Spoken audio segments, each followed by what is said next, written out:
रायप्पा महार, एकटा मावळा जो शंभूराजांना सोडवायला थेट मुघल छावणीत घुसला.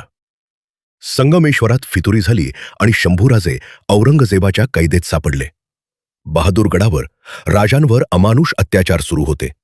ही बातमी कळताच रायप्पा पेटून उठले. पण बहादूरगड, मुघल सैन्याने वेढलेला, जवळ जाणं म्हणजे मृत्यू. रायप्पाने युक्ती केली. भिस्तीचा वेश घातला आणि पाणी पाजण्याचं सोंग घेत तो थेट छावणीत शिरला. मृत्यूच्या जबड्यात तो स्वतःहून चालत गेला. तेवढ्यात एक आवाज, मरहट्टा संभा! आणि समोर काटेरी साखळदंडात जखडलेले स्वतः शंभूराजे. बस, रायप्पाचा संताप फुकला.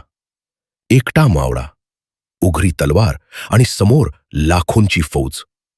पहिल्याच वारात एका मोगलाचा हात हवेत उडाला. तो थेट राजांकडे झेपावला, साखळदंड तोडण्यासाठी. पण शेकडो तलवारी एकाच वेळी त्याच्यावर कोसळल्या. रक्ताच्या थारोळ्यात पडूनही त्याची नजर फक्त राजांवरच. आणि शेवटचा श्वास घेताना तो त्यांच्या चरणांशी कोसळला. रायप्पा हरला, पण त्या दिवशी निष्ठा जिंकून गेली.